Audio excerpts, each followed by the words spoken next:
Rachakonda commissionerate పరిధిలో తుపాకుల అమ్మకం కలకలం రేపాయి. తుపాకులను విక్రయిస్తున్న ముఠాను పోలీసులు రెడ్ హ్యాండెడ్గా పట్టుకున్నారు. ఈ మేరకు బుధవారం రాచకొండ సిపి సుధీర్ బాబు వివరాలను వెల్లడించారు. రాచకొండ కమిషనరేట్ పరిధిలో తుపాకులను విక్రయిస్తున్న ముఠాను ఎస్ఓటి పోలీసులు అదుపులోకి తీసుకున్నారని పేర్కొన్నారు. నిందితులు అనుమానాస్పదంగా తిరుగుతుండడంతో వారిని అదుపులోకి తీసుకొని విచారణ చేయగా మిగతాది రెండో పేజీలో చూడొచ్చు మనం.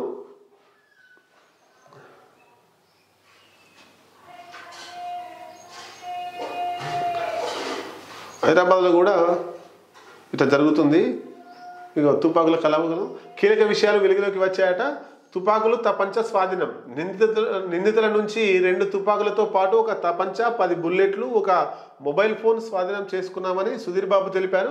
తుపాకులను అమ్ముతున్న ముఠాను బీహార్, రాజస్థాన్, ఉత్తరప్రదేశ్కు చెందిన వారిగా గుర్తించామని చెప్పారు. ఈ ముఠాలోని కీలక సూత్రధారి కోసం గాలిస్తున్నామని తెలిపారు. తుపాకుల కోసం హైదరాబాద్లో ఎవరైనా ఈ ముఠాని సంప్రదించారా అనే కోణంలో దర్యాప్తు చేస్తున్నట్లు ఆయన పేర్కొన్నారు.